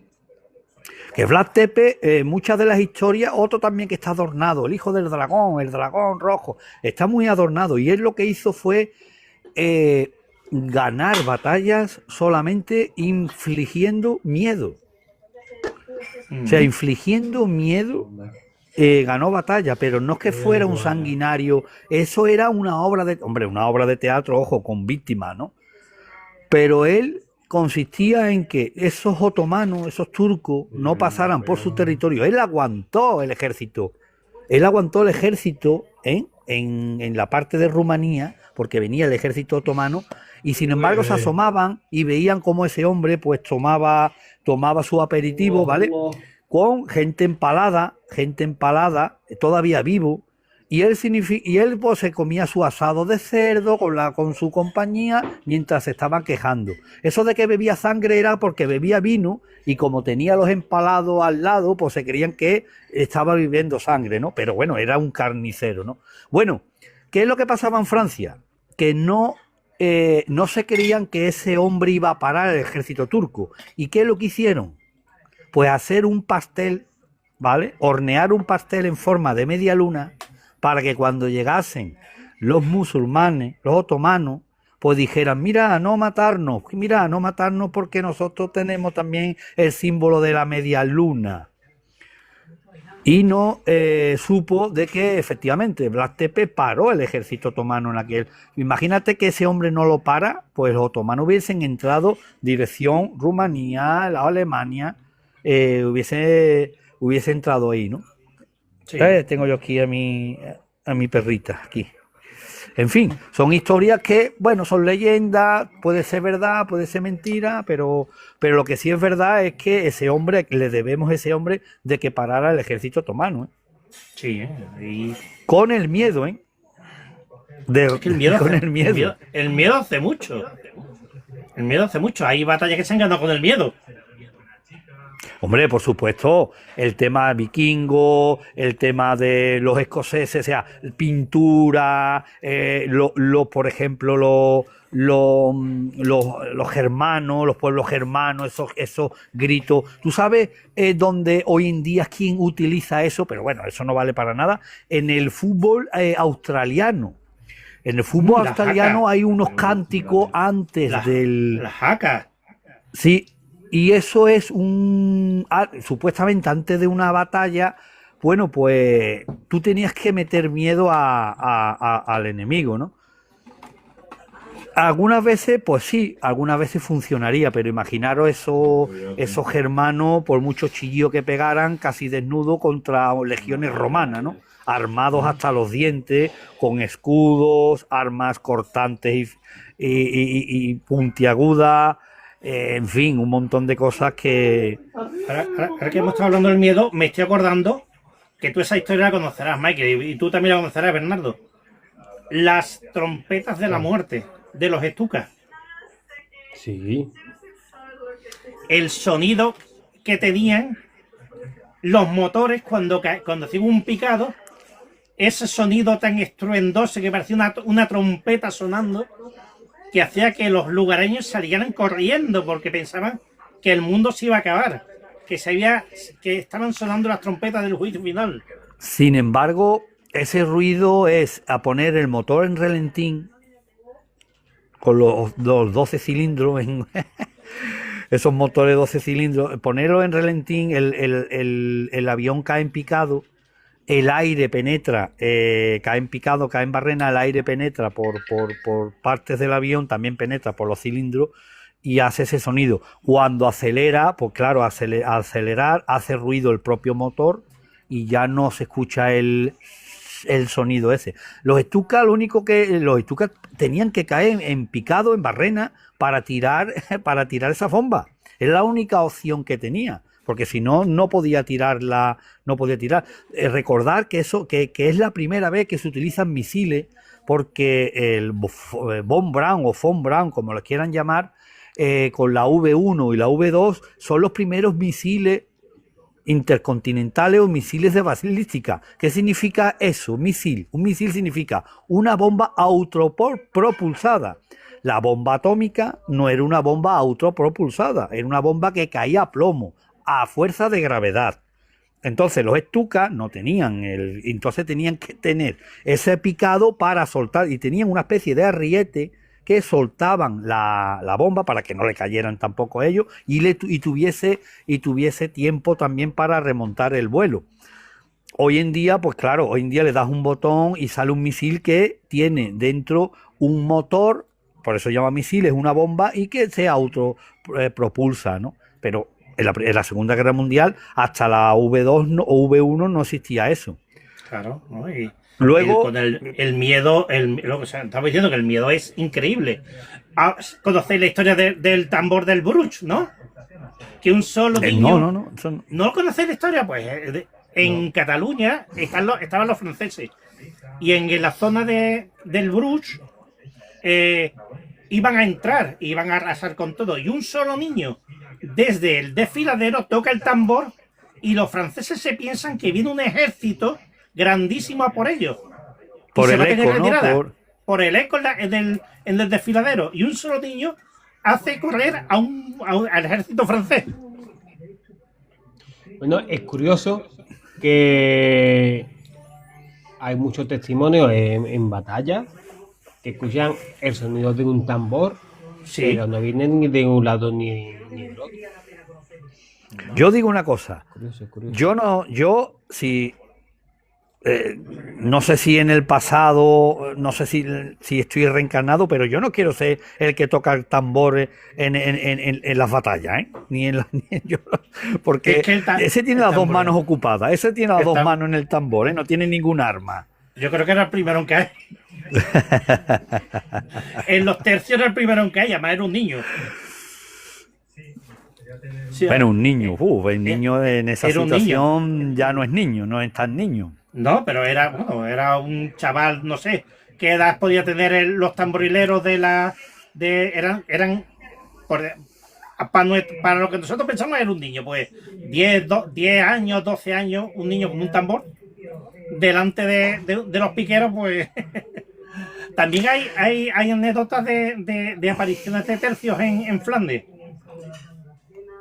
Hombre, los tercios eran temibles. Los tercios eran temibles porque era vamos a decir era un cambio, porque todavía se utilizaba en este caso las armas que había, armas de chispa, de fuego, eran básicamente de un solo disparo. Mientras cargaba, no recargaba, pasaba, no sé si eran un minuto, como muy rápido, 1 minuto y medio, 2 minutos. O sea, la vanguardia entre los piquetes, ballesteros, imaginaros, flecha, piquete y luego armas de fuego. Ya por último, cuando ya empezaron las armas, porque claro, los piqueros, eso ya con armas que se recargan muy fácilmente, se recargan en muy poco tiempo, pues ya un piquero, ya prácticamente eso no vale, ¿no? Pero fueron en su momento y luego utilizaron, vamos a decir, la vanguardia del ejército, de los mejores ejércitos, por ejemplo, formación tortuga de las legiones romanas, luego utilizaban astucia de grandes ejércitos y de grandes épocas cronológicamente bélicas importantes, ¿no?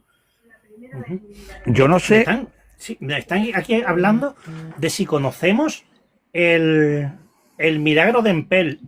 ¿Lo conocéis vosotros? ¿El milagro de Empel? Milagro. ¿Lo Ahora conocéis? mismo no me suena. ¿Conocéis Lo estoy buscando. el milagro de Empel? Es precioso. Las tropas españolas. ¿Es el están de la en hostia Empel. consagrada? No, es el de la Virgen y el agua. Vale, Las tropas vale. españolas están asediadas por las tropas valonas, creo que son, y les dan horas para salir.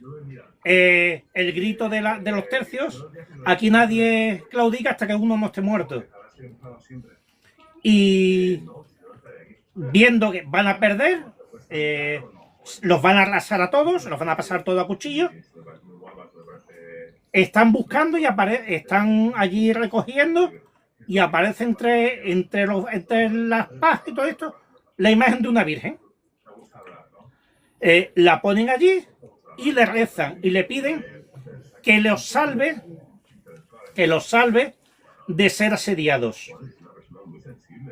Esa noche cae un montón de agua que llena todo alrededor del campamento, y los franceses no pueden avanzar. O sea, los balones no pueden avanzar. Igual que llega el agua se retira, y cuando los balones están intentando reunirse para poder atacar, los españoles en los tercios abren las puertas y arrasan con todas las tropas que hay enfrente. Ese es el milagro porque, según dicen, la Virgen los salvó. Sí, yo lo conocía, pero sí, yo escuché, sí, yo conocía. El tema es que se quedaron en una isla, la aisló, el campamento se quedó como si fuese una isla en medio de un lago, entonces no había forma en ese caso de acceder al campamento español. Después se retira el agua y intentan entrar en el campamento español, pero lo que queda es barro. y se quedan y se quedan ahí en el barro, pues imagínate, de cintura, y entonces los españoles pues salen a saco y vencen, ¿no? Yo creo que son historias que en algún contexto es como el tema que yo siempre digo, el tema de la Atlántida, ¿no? O sea, todo lo que dice Platón no, pero su núcleo es cierto. O sea, en estas historias un núcleo tiene que ser cierto. ¿Qué hay de ficticio o de invento? No lo sabemos, pero hay un núcleo que es cierto. Gana esa batalla, es verdad, se gana esa batalla. Hay pocos hombres y, sin embargo, dicen que es por un milagro de la Virgen. Blas de Lezo, con 3.000 y pico de hombres, contra 70 o 100.000 o 150, no sé cuánto realmente, no recuerdo, pues ganaron también, ¿no? Hay batallas épicas. Yo siempre, es lo que estamos diciendo esta noche, gente marcada por algo, por suerte, por una deidad, no se sabe, pero al final pues salen victoriosos, ¿no? Me pasa igual en Troya, cuando la famosa batalla de Troya, que los dioses estaban de un lado, los dioses estaban divididos, tanto con los troyanos como con las demás polis, y al final vencen las polis, y a Apolo y a Poseidón se le ultraja y maldice a las tropas de las demás polis, que tanto Agamenón como Odiseo, como todos los demás, caen en batalla, mueren. Bueno, Odiseo muere años después traicionado. Pero bueno, que Agamenón lo mata a la mujer, París termina muy mal con Helena, Ajax es exiliado, Héctor muere bajo el carro de Aquiles. Aquiles muere de un flechazo en el tobillo. Ahí ellos más vale, como decían los griegos, más vale no contradecir a los dioses. Los griegos, es que el panteón griego es que es un culebrón. Eso Es una novela. Telenovela. Y a quien no se le aparece uno, se le aparece el otro. Yo creo que es un gran hermano. Sí. Eso Sí, es, sí. eso vamos. Ama todos con todo. Y Zeus es mujeriego, no. No quiero decir siguiente. aquí. Y le iba mujeriego, todo. por no decir. Y le iba. Y Eso, a Zeus le iba o sea, todo. Y le iba todo. Y me transformo en lo que sea ¿me entiendes? hacer lo que Si sea. un caballo, una vaca, un toro, lo que sea. Lluvia, me da igual. Pero todo el mundo tiene que pasar por la piedra. Por eso esta era tan cabreada y tan. Al final Hércules tiene un montón de hijos así de semidioses que al final pagan por ahí, pagan por todo el planeta cumpliendo misiones, pero porque la madrastra, por decir algo, porque Sí. la mujer de su padre, porque son estos semidioses, hay que decir que son hijos de Zeus con otra mujer, fuera del matrimonio, ¿me entiendes? Vamos a decir matrimonio, ¿no? Por decirlo, Bueno, porque dice, sí, por decirlo. era la mujer de, entonces matrimonio. Entonces, todos estos hijos que tiene Zeus, pues infiel, súper infiel. Entonces era lo que hace es pagarlo con eso, con estos hijos, ¿no? Con semidioses, ¿no? Y entonces a Hércules lo manda a un lado, al otro por otro lado, a Perseo, Ulises, que no es Ulises, que es Odiseo. Es Odiseo, como he dicho. Lo que pasa es que la traducción es Ulises, ¿no? Es Odiseo. Igual como Hércules, no es Hércules, sería Heracles. Heracles, claro, ¿vale? pero que Heracles, pero bueno, toda esta gente, todos los hijos de Zeus, todos terminan mal. sí, ¿cómo es este hombre que el Minotauro también es? Minos, claro, cuando Zeus se transforma en toro y seduce a la mujer de Minos, y de la unión sale el Minotauro. También hay otro que lo hace amorfo. O sea que, bueno, eso ya te digo, es un culebrón total, total. Y además los dioses griegos, si me convenía te ayudaba, me aparezco y te ayudo, y si no me conviene, pues te dejo que te mueras. Porque, fijaros, Aquiles pide ayuda a Ares, Ares le manda los mirmidiones y los mirmidiones desaparecen en la primera batalla. Los mirmidiones, que es el ejército personal de Ares, los mirmidiones, y los mirmidiones desaparecen. Entran una vez en batalla y después se van. Fijaros la ayuda que le ha brindado Aquiles a Ares. Bueno, yo me hago un lío porque hay tanto en el panteón de dioses, hay un montón. Apolo, por ejemplo, también lo putean un poco. Yo creo que salen casi todos puteados, ¿no? El hermano de Zeus. Y yo creo, mira, estudiando el tema, he tenido que estudiar el tema de el único cabreado y el que perdía todas las batallas y todas las contiendas, vamos a decir, contiendas legales, vamos a decir los enfrentamientos en los juzgados, es Poseidón. Poseidón es el tío más cabreado, se cabreaba, y Poseidón, mucha gente no sabe, era el dios del mar y de los terremotos. Sí. Mar y terremotos. O sea, pues, todo lo que sea mar, y también hacía los movimientos de tierra. Sin embargo, siempre estaba enfadado con los hermanos. El tema de la Atlántida, para que no lo sepa, es una guerra entre Poseidón y Atenea. Cuando Zeus reparte la tierra, bueno, pues al final quedan dos territorios, y Poseidón quiere la parte de que hoy en día se llama Atenas por Atenea, pero quería esa parte. Y Atenea decía que no, que sí, que no. Total, que Zeus dice, no, pues mira, Poseidón, tú te vas a ir a la Atlántida. Y no es que estuviera como diciendo desterrado, sino que lo mandaron al extremo occidental, a la Atlántida. Entonces Poseidón va a la Atlántida. Y Atenea se queda en Atenas. Y ahí empieza la guerra de la Atlántida. Por eso los atlantes, siempre digo entre comillas, entran en el Mediterráneo y quieren combatir y quieren derrotar y quieren entrar en Atenas. Pero es que también se pelea con casi todos los hermanos y casi todos los dioses que hay en el Olimpo, y siempre pierde, porque si estamos diciendo la Atlántida, pierde, por lo menos. Sí. No, lo que se sabe es que la guerra de esos atlantes con los atenienses, Atlante es Poseidón con los atenienses, que son de Atenea, pierden. Platón dice que pierde la batalla.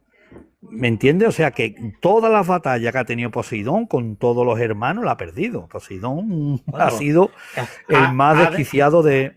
Hades quería ser el rey el padre de los dioses, y su hermano lo expulsa al inframundo. Y Hades también, es que Hades se llevaba mal con Zeus y con Poseidón. No aguantaba ninguno de los dos, Hades. Porque era el señor de los muertos, el que nadie quería. Sí. Estaba ahí. Sí, porque cuando se repartió la tierra, Zeus y Poseidón, que era el mayor. Sí, Poseidón era el mayor. Poseidón era el mayor.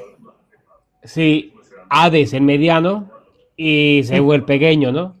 Y digamos que tanto el mayor como el pequeño se quedaron la buena cosecha de los titanes, y a Hades pues le dieron lo que sobró, el inframundo. El inframundo, y él siempre quería, incluso para buscar esposa, tuvo que subir y conseguir una esposa, porque ni siquiera se lo concedían. Bueno, no, se la regaló entre comillas Zeus. Entre comillas, porque tuvo que arrastrarla. Entre comillas, le dice, toma, coge a mi sobrina. ¿Es tu sobrina también? A Perséfone tuvo que arrastrarla. Tuvo que subir a Perséfone y llevársela, porque si no, que ni siquiera eso. eran bueno, y después que las cosas que eso, que eran al sol que más calienta. ¿Qué puedo sacar a cambio? Tú me vas a rezar, tú vas a hacer que tu polis sea... me tenga a mí como el dios, pues te ayudo, aparezco y te ayudo. Si no, tampoco. Porque a Perseo sí, a Perseo, si no es por por Atenea, Perseo no vence a Medusa. Sí, está ahí. Correcto. Si no es porque Atenea le entrega la espada y el escudo, él no vence a Medusa. Siendo hijo de Zeus, hermano de Atenea. Así tengo yo tiempo. Luego, si tuviéramos que enfrentar entre ellos, yo creo que Medusa sería la más peligrosa. Medusa, con su mirada, yo creo que hasta incluso Zeus moriría. Sí. O sea, que Claro, imaginaros- fue una maldición impuesta por Atenea, porque era una sacerdotisa de Atenea que la pilló haciendo sus cositas con Poseidón, mientras Atenea pues estaba por ahí, y regresó, lo pilló a los dos con la mano en en el la templo de masa Atenea. En el templo de Madre Atenea. mía, y la eso- castigó. Eso es un culebrón, Eso novela, es, eso es. novela a tope. Y- Un y día a- vamos a tener que hablar y de a la lo- mitología y a los griega únicos, Sí. y a poner los aquí únicos dos que- rombos. a los únicos que temía Zeus eran a los titanes. Eran los únicos que podían quitarle y a su padre Crono. No, a su abuelo, el padre era Saturno. Los únicos que temía Zeus eran los titanes, que los titanes volvieran a levantarse. Por eso estoy bien encadenado del tántalo. Los romanos copiaron, ¿no? Copiaron Todo, el panteón todo. también. Le cambiaron, por ejemplo, muchas personas no saben, a Zeus lo llamaron Júpiter. Creo que Apolo Marte, no estoy Apolo Marte. Apolo, Neptuno era Poseidón. Ares es Marte. Vale. Neptuno es Poseidón, Sí. ¿vale? Que en algunos sitios Hércules, Heracles. Ujú. O sea, que copiaron. Y bueno, y a nosotros nos queda los días de la semana, muchas veces miércoles, lunes, martes, miércoles, jueves, viernes. Júpiter, por ejemplo, es Zeus. O sea, el mayor, el cabeza, el líder del panteón romano, Júpiter, Zeus. Sí. Y todo, para que vean, los planetas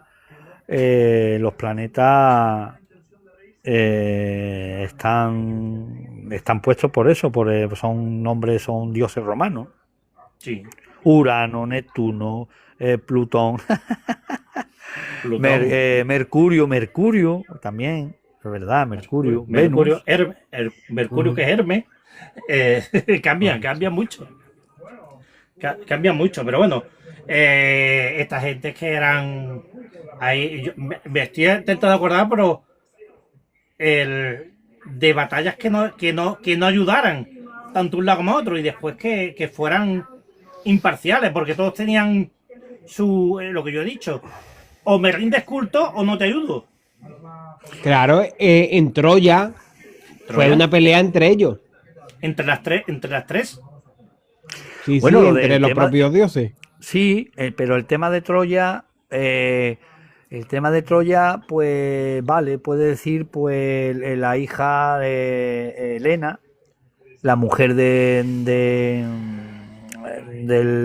rey griego, vamos a decirlo, en aquel entonces, bueno, pues al final se enamora de París, que es el hijo del otro rey de Turquía, ¿no? De Troya. Entonces al final la guerra de Troya fue decir la guerra de Helena, ¿no? Es por esta mujer que al final ella básicamente no estaba enamorado de su marido, ¿no? Del rey, ¿no? Sí, Que sacaba muchos años y sin embargo París, exactamente, sin embargo París pues era más joven, era de su Sí, además también de su todo- juventud, ¿no? Aparte de eso, el juicio de París, cuando París tiene que decidir cuál de las tres diosas es la más bella. Y no me acuerdo a cuál elige. Y hay una, creo que es Elige Afrodita, la que a Afrodita. y las demás lo maldicen, diciéndole que nunca va a encontrar el amor verdadero. Y que se va a enamorar, pero no va a encontrar el amor. Es que la mitología griega en temas de amoríos, batallas y todo eso es impresionante. Sí, pero date cuenta que que la cultura clásica griega o la escritura, porque si os acordáis en la ponencia que di yo cuando hablé de Homero, el tema de Homero no está bastante claro.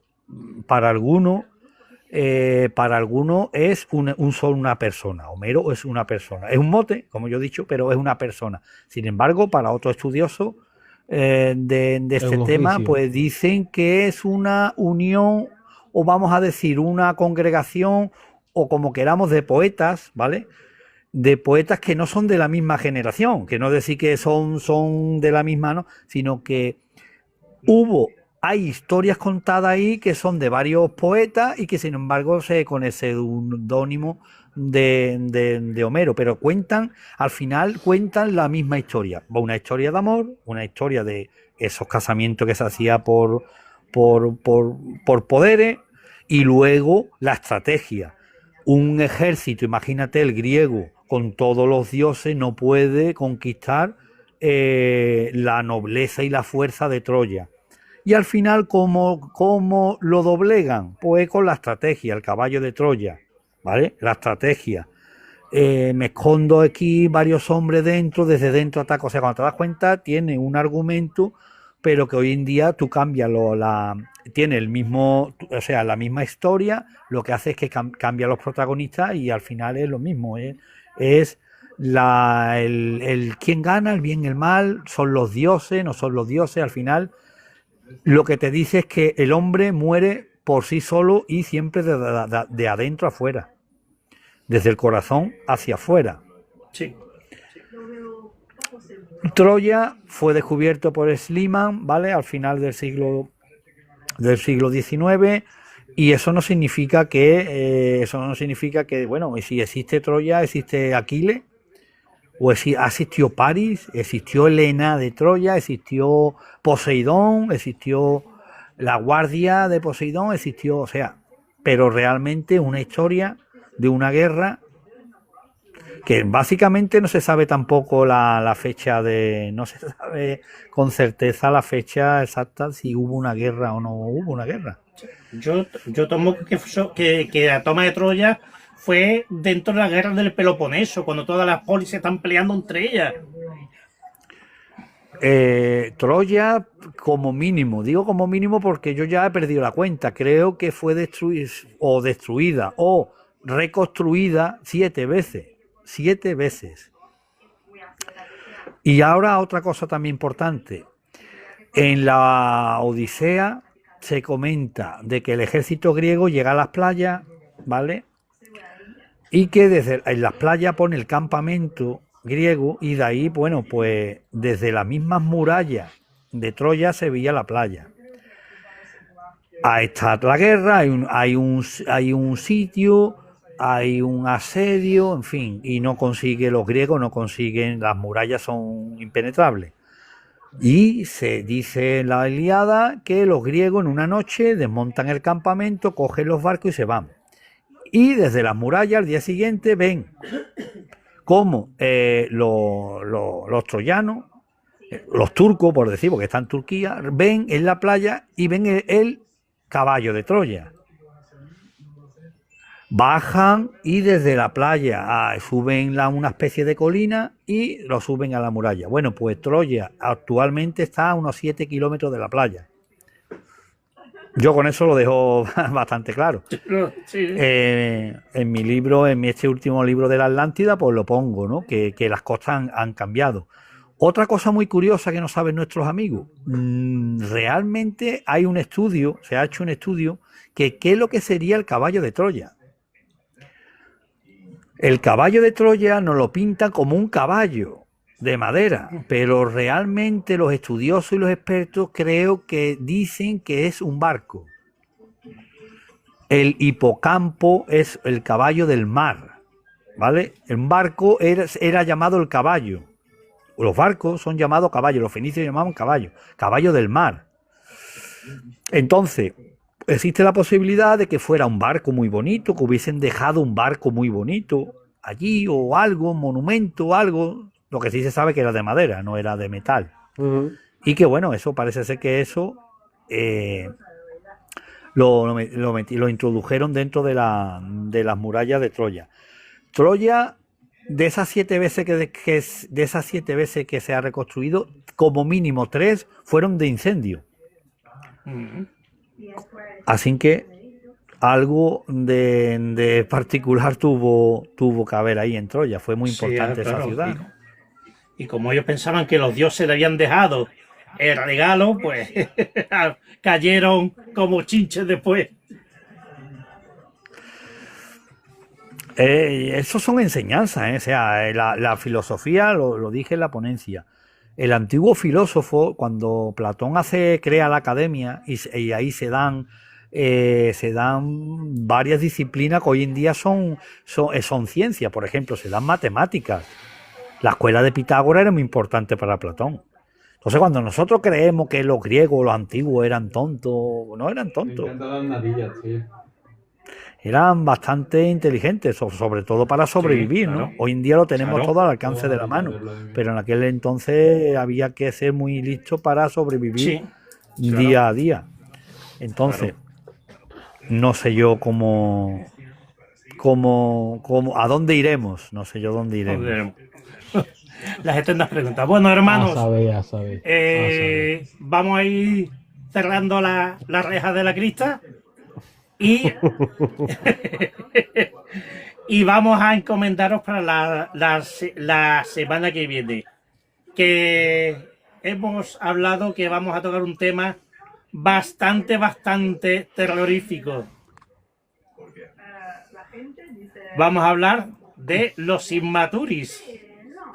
Efectivamente. Vamos a hablar de los Inmaturis. Que quien ha visto un Inmaturi sabe lo que es. Yo vi Porque uno, no- hasta ahí lo dejo. Y creo que Michael también ha visto un Inmaturi. O unos pocos. Ya lo contaré. O unos pocos. Lo contamos la semana que viene. Venga, hermanos, Bueno, hermano. cuidaros y Saludos. fortuna y gloria. Fortuna y gloria. Igualmente. Hasta ahora. Hasta luego.